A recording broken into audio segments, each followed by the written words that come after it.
और हम लोग तो इन नियमों को पूरा करते हैं। यदि आप में से कोई तुलसीवन आश्रम के एकादशी उद्यापन में यदि कोई गए हों तो उन्होंने देखा होगा कि एकादशी के दूसरे दिन, जिस दिन भोजन होता है, पहले दिन तो फलाहार होता है, जिस दिन दूसरा दिन होता है उस दिन द्वादशी होती है, उस समय दसों हजार लोग चकाचक खीर पुआ खाते हुए होते हैं। शायद आपने देखा। ये ऐसा नहीं है कि बातें सिर्फ आपको बताने के लिए, मैं बताता तो आपको बाद में हूं, पहले हम उसको चालू कर देते हैं। अधिक मास में गाय और बैल को मालपुआ खिलाने की बहुत बड़ी महिमा है, भारी महिमा है। शायद आपने टेलीविजन पर देखा हो, कोरोना काल में भगवत कृपा से तुलसीवन आश्रम ने कई क्विंटलों रोजाना मालपुए गौ माता और नंदियों को खिलाए। अब मुझे ध्यान नहीं है, आपने टीवी पर शायद देखा हो। ये वही किया गया है जो हमारे ग्रंथों में लिखा है। गरुड़ पुराण में लिखा हुआ है कि अमावस्या के दिन नंदी को आटा भूनकर और शुद्ध देसी घी में लड्डू बनाकर के यदि नंदी को अमावस्या को खिला दिया जावे तो खानदान में किसी की अकाल मृत्यु हुई होगी, उसका भी उद्धार, आत्मकल्याण हो गया होगा। तो शायद आपने कभी टेलीविजन पर देखा हो तुलसी तपोवन गौशाला के नादियों को लड्डू खाते हुए, बड़े बड़े लड्डुआ खाते हुए। हाँ, जो ग्रंथों में जो बातें लिखी हैं, आपको तो मैंने बहुत बाद में मैं बता पाया और उसको पहले शुरू कर दिया। कभी एकादशी के बाद में द्वादशी पड़ती है और आप ब्राह्मण को भोजन कराते हैं तो ब्राह्मण को बुला करके मालपुआ और खीर। एक बात और मैं आपको निवेदन करूंगा, आजकल तंत्र इतना कमजोर हो गया है, ब्राह्मणों का भी दाल रोटी मांगेंगे, अंदर से बूढ़े हो गए हैं बिल्कुल। अरे भैया दाल रोटी अपने घर में खाओ। दाल रोटी काय को दाल रोटी, उन्हें पक्का भोजन करो। जो पक्का भोजन उन्हें देते हैं सीधे आहुति भगवान के पेट में जाती है।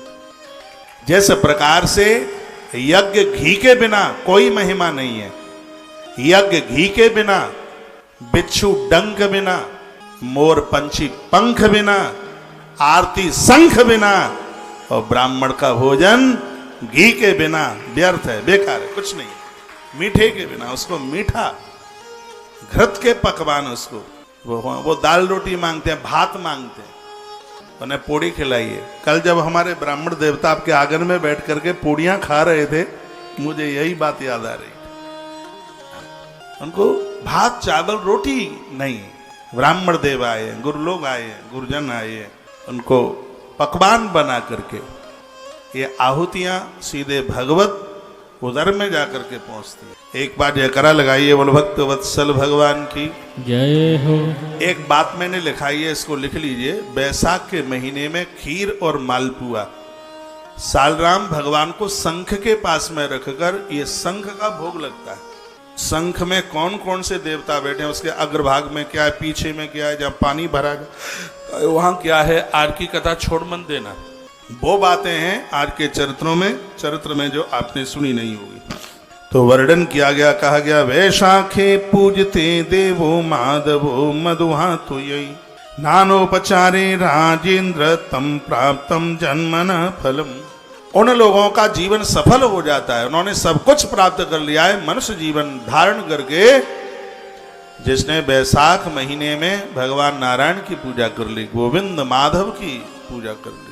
कभी आपके घर में बच्चे का जन्म हो तो उसका नाम, दो बच्चे होते हैं, एक का नाम राघव रख दो और एक का नाम माधव रख दो। जो खानदान और परिवार का नाम ऊंचा कर दे उसे राघव कहते हैं, जिसका ज्ञान दुनिया का कल्याण कर दे उसको माधव कहते हैं।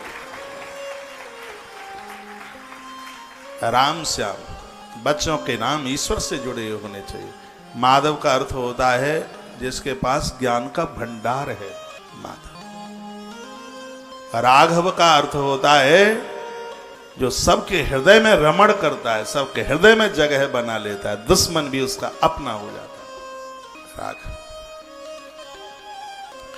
न दत्तम न हुतम जप्तम न तीर्थे मरणम कृतम ये नारायणो नैव ध्यातो निखिलपावः। जिन्होंने जीवन में कभी दान नहीं दे पाए, जप नहीं कर पाए, तीर्थ यात्रा नहीं कर पाए, ऐसे लोग भी बैसाख महात्म्य सुन लेते हैं, बैसाख में स्नान कर लेते हैं, इस भव सागर में उनका कल्याण हो जाता है। इतनी बड़ी महिमा इस वैशाख मास की है। हे राजन, उस मनुष्य का संसार में जन्म निष्फल जानना चाहिए जिसने मनुष्य जीवन लेकर के कभी वैशाख स्नान न किया। उसका तो जन्म लेना ना लेना ऐसे यूं ही चला गया है, ऐसा वर्णन किया गया।